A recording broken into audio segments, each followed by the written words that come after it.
വന്നിട്ട് പോയാൽ മതി. വാ വാ വാ. ഈ നമുക്കില്ലാത്ത ഒരു കാര്യം പറഞ്ഞിട്ടങ്ങ് വിട്ടേക്കാം. ഈ നമുക്കൊന്നും ഇല്ലാത്തൊരു കാര്യം എന്താ പറയുക, ഒരു കാര്യം ചെയ്യരുതെന്ന് പറഞ്ഞാൽ അത് ചെയ്യും. അതെല്ലാവർക്കും ഉള്ളതാണ്. ചെയ്യരുതെന്ന് പറഞ്ഞാൽ ചെയ്യുക അല്ലേ. നമ്മളെ എല്ലാ കാര്യങ്ങളും ലംഘിക്കാനാണ് എല്ലാവർക്കും താല്പര്യം. നിയമങ്ങൾ അനുസരിക്കാൻ ആർക്കും ബാധകമല്ല, പക്ഷെ എല്ലാവർക്കും ലംഘിക്കാനാണ്. ഇത് ഒരൊറ്റ കാര്യം ഇവിടെ നോക്കിയിട്ട് നിങ്ങൾ ഇവിടെ ഇതൊന്നും നോക്കിയേ, ഇതും കൂടെ ഒന്ന് ശ്രദ്ധിച്ചോ. ഉറക്കെ കാണരുത്. ഈ നമ്പർ ആരെങ്കിലും കണ്ടിട്ടുണ്ടോ? എല്ലാവരും ഇവിടെ നോക്കിയേ. ഈ നമ്പർ ആരെങ്കിലും ശ്രദ്ധിച്ചിട്ടുണ്ടോ? വേളം വെക്കുന്നതിലേ ഒന്ന് കേക്ക്. 1930 കേട്ടിട്ടുണ്ടോ? ആരെങ്കിലും കേട്ടിട്ടുണ്ടോ? നമ്മുടെ ചെറുപ്പക്കാരെല്ലാം കേൾക്കണം കേട്ടോ, ചെറുപ്പക്കാരെല്ലാം കേൾക്കണം. 1930 ഇതെന്താ പറയുക, സൈബർ ക്രൈം ടോൾ ഫ്രീ നമ്പറാണ്. നിരവധി സൈബർ ക്രൈമുകൾ നമ്മുടെ സമൂഹത്തിൽ നടക്കുന്നു. ഇത്ര ആൾക്കാരുള്ളതുകൊണ്ട് പറഞ്ഞതേ ഉള്ളൂ. ഞങ്ങൾ ഇതും കൊണ്ട് എല്ലായിടയ്ക്കും നടക്കുക. ഇന്നലെയും പത്രത്തിൽ 20 ലക്ഷം രൂപ ഒരു പയ്യനെ നഷ്ടപ്പെട്ടു. 20 ലക്ഷം രൂപ, 10.85 കോടി രൂപയാണ് നമ്മുടെ കണ്ണൂരിൽ നിന്ന് മാത്രമായിട്ട് നഷ്ടപ്പെട്ടേക്കുന്നത്. ഈ സൈബർ ക്രൈം ഉണ്ടായി കഴിഞ്ഞാൽ ആൾക്കാരെ വിളിക്കേണ്ട നമ്പറാണിത് 1930 ടോൾ ഫ്രീ നമ്പർ. ഇതെന്തിനാ ഇങ്ങനെ എഴുതിക്കൊണ്ട് നടക്കുന്ന അറിയാമോ? ഞങ്ങൾക്ക് തലയിൽ കൂടെ വണ്ടി വിടുന്നുണ്ടല്ലോ. കാരണം എന്താ, ഇത് നിങ്ങൾ കാണുമ്പോൾ നിങ്ങൾക്ക് പെട്ടെന്ന് ഇത് നിൽക്കും. ഒരാൾ പറഞ്ഞിട്ട് പോയി കഴിഞ്ഞാൽ ശ്രദ്ധിക്കത്തില്ല, പക്ഷേ ഇത് കാണുമ്പോൾ നിങ്ങൾ മനസ്സിലിരിക്കും. 1930 1930 ഈ ടോൾ ഫ്രീ നമ്പറാണ്. ഈ സൈബർ ക്രൈം എന്താണെന്ന് നിങ്ങൾക്ക് അറിയാമോ? ഇതാണ് സൈബർ ക്രൈം. ചുരുക്കി പറഞ്ഞാൽ നിങ്ങൾ ചെയ്യുന്ന എല്ലാ ക്രൈമും എല്ലാ പ്രവൃത്തികളും സൈബർ ക്രൈമിൽ നിങ്ങളുടെ പൈസ നഷ്ടപ്പെടാനുള്ള പരിപാടി ചെയ്തുകൊണ്ടിരിക്കുക ആൾക്കാർ. ഒന്നാമത് നിങ്ങൾ ശ്രദ്ധിക്കുക, നിങ്ങളുടെ ആധാറും പാൻ കാർഡും ബാങ്കിൽ ലിങ്ക് ചെയ്യണമെന്ന് പറഞ്ഞ് മെസ്സേജ് വരും. വന്നിട്ടുണ്ടോ? എല്ലാവരും ഉണ്ടെങ്കിൽ ഉണ്ടെന്ന് പറയണം. ഉണ്ടോ? ഉണ്ട്. അപ്പം നിങ്ങൾ എന്ത് ചെയ്യും? ലിങ്ക് ചെയ്യാൻ വേണ്ടി വിളിക്കുന്നവർക്ക് ഇട്ട് കൊടുക്കും. വിളിക്കുന്നവർക്ക് ഇട്ട് കൊടുക്കണം. നിങ്ങൾ നേരിട്ട് എന്ത് ചെയ്യണം? ബാങ്കിൽ പോകണം. ബാങ്കിൽ പോകണ്ടേ? അതിന് പകരം നിങ്ങൾ എന്ത് ചെയ്യും? ആരെങ്കിലും വിളിച്ചാൽ അവർക്ക് ഇട്ട് കൊടുക്കും. എന്നിട്ട് പറയും നിങ്ങളുടെ മൊബൈലിലേക്ക് ഇപ്പോൾ OTP വന്നിട്ടുണ്ട്, പറഞ്ഞു കൊടുക്കാൻ പറയും. അപ്പോൾ പറഞ്ഞു കൊടുത്താൽ എന്താ പറ്റുന്നേ? നിങ്ങളുടെ അക്കൗണ്ടിലുള്ള പൈസ എല്ലാം ആൾക്കാർ അടിച്ചുകൊണ്ട് പോകും.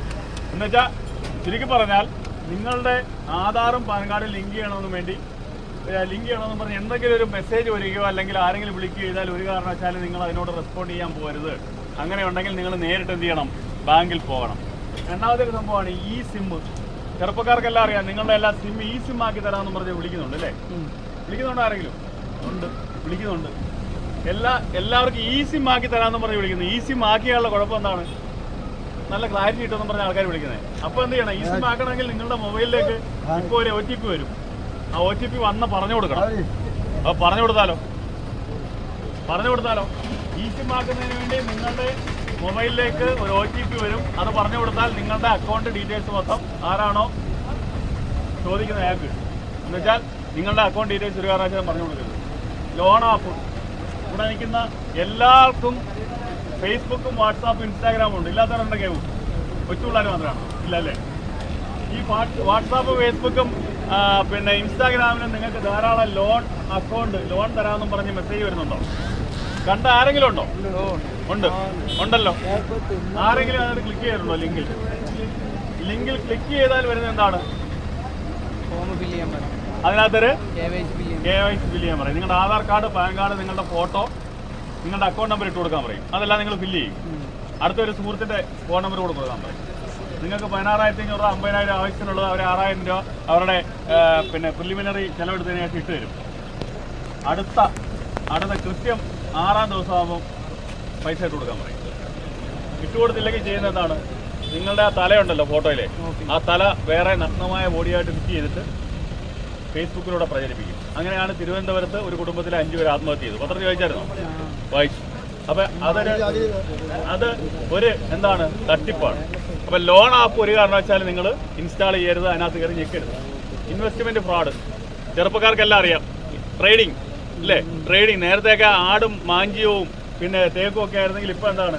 മണി ചെയിൻ തട്ടിപ്പും സ്വർണ്ണ ബോണ്ട് തട്ടിപ്പും ഹൈറിച്ച് തട്ടിപ്പും അതുപോലെ തന്നെ എന്താണ് നമ്മുടെ ഈ ട്രേഡിങ്, നമ്മുടെ ബിറ്റ്കോയിൻ തട്ടിപ്പ് പോലെ ഉള്ള തട്ടിപ്പുകളാണ്. ഇതിനകത്തൊക്കെ കയറി അതെല്ലാം ആൾക്കാരെങ്ങനെയാണ് നമ്മളെ മുതലെടുക്കുന്നത്? നമ്മളെല്ലാം ഗ്രീഡി പീപ്പിളാണ് അല്ലേ? ആർത്തിയുള്ള ആൾക്കാരാണ്. ഒന്നിട്ട് കഴിഞ്ഞാൽ 2 കിട്ടുമെന്ന് പറഞ്ഞാൽ അപ്പം ചാടി വിടും. വീഴത്തില്ലേ? എല്ലാവരും അങ്ങനെയാണ്. ഒരു കാരണവശാലും ചാടി വീഴരുത്. ഇൻവെസ്റ്റ്മെൻറ്റ് തട്ടിപ്പെന്ന് പറഞ്ഞ് ധാരാളം ആൾക്കാർ വരുന്നുണ്ട്. അടുത്താണ് പാൻ കാർഡ്. നമ്മുടെ പാൻ കാർഡ് ഇഷ്യൂ ഉണ്ടെന്ന് പറഞ്ഞ ആൾക്കാർ വിളിച്ചു കഴിഞ്ഞാൽ ഒരു കാരണവശാലും ചെയ്യരുത്. കാരണം എന്താ? ആധാറും പാൻ കാർഡും നിങ്ങളുടെ ഉണ്ടെങ്കിൽ എനിക്ക് എന്തൊക്കെ അറിയാൻ പറ്റും? നിങ്ങളുടെ എവിടെയൊക്കെ അക്കൗണ്ട് ഉണ്ട്, ഏതൊക്കെ ബാങ്കിൽ അക്കൗണ്ട് ഉണ്ട്, എവിടെയൊക്കെ സ്വത്തുണ്ടെന്നുള്ള കാര്യം അറിയാൻ പറ്റും. ഒരു കാരണവശാലും കൊടുക്കും. അടുത്താണ് ഐഡൻറ്റിറ്റി. നമ്മുടെ ഐഡൻറ്റിറ്റി എന്തോ? ഈ പറഞ്ഞ കാര്യങ്ങളൊക്കെയാണ്. ആധാറും പാൻ കാർഡും ലൈസൻസും പാസ്പോർട്ടും എല്ലാം നമ്മുടെ ഐഡൻറ്റിറ്റിയാണ്. നമ്മുടെ ഐഡൻറ്റിറ്റി വേറെ കാഴ്ച വെക്കാൻ നമ്മൾ പറ്റുമോ? നിങ്ങളുടെ നഗ്ന ഫോട്ടോ ആക്കി ഇട്ട് കൊടുക്കാൻ പറഞ്ഞാൽ നിങ്ങൾ ഇട്ട് കൊടുക്കും. ഇട്ട് കൊടുക്കുന്നവരുമാരും വണ്ടിമാരാന്ന് പറയുന്നത് ശരിയല്ലേ? പെമ്പിള്ളാരെല്ലാം ഇപ്പോൾ സംഭവിക്കുന്നതാണ്. ഇട്ട് കൊടുക്കാൻ പറഞ്ഞാൽ ഇട്ട് കൊടുക്കും. അത് ആൾക്കാർ യൂസ് ചെയ്യും. ഒരു കാരണവശാലും നമ്മുടെ കുഞ്ഞുങ്ങൾ മക്കളായാലും പറഞ്ഞു കൊടുക്കേണ്ട കാര്യമാണ്. പിന്നെ ഇമെയിലിലൂടെ നമ്മുടെ ഡേറ്റ കളക്ട് ചെയ്യാൻ പറയും. ഇമെയിലിലൂടെ നമുക്ക് എന്തെങ്കിലും മെസ്സേജ് വന്നാൽ നമ്മുടെ കമ്പ്യൂട്ടറിലോ ലാപ്ടോപ്പിലുള്ള എല്ലാ ഡേറ്റയും അവർക്ക് അടിച്ചു മാറ്റാൻ പറ്റും. മാൽവെയർ ഇൻറ്റൻഷനോടുകൂടിയാണ് മാൽവെയർ ഇൻസ്റ്റാൾ ചെയ്യും. പിന്നെ ഫിഷിംഗ്, അത് കമ്പ്യൂട്ടർ ഉപയോഗിക്കുന്ന അറിയാം. ഫിഷിംഗ് ലാപ്ടോപ്പും കമ്പ്യൂട്ടറോ മെസ്സേജുകളിലൂടെയോ കമ്മ്യൂണിക്കേഷനിലൂടെയോ നമ്മുടെ കംപ്ലീറ്റ് ബയോഡാറ്റ അടിച്ചുകൊണ്ട് പോകുന്നതാണ് ഫിഷിംഗ് എന്ന് പറയുന്നത്. ലോട്ടറി സ്കാം, നിങ്ങൾക്ക് 5 ലക്ഷം രൂപ ലോട്ടറി അടിച്ചിട്ടുണ്ട്, അല്ലെങ്കിൽ നിങ്ങൾക്കൊരു കാർ സമ്മാനമായിട്ട് അടിച്ചിട്ടുണ്ട്, വന്നിട്ടുണ്ട്. അപ്പോൾ അവരെ ഇനിഷ്യൽ പേയ്മെന്റ് ആയിട്ട് 5000 രൂപ ഇട്ട് കൊടുക്കാൻ പറയും. ഇട്ട് കൊടുത്താൽ എന്താണ്, ഉജ്ജ്വലമായി പോകും അല്ലേ, നമ്മുടെ പൈസ പോകും.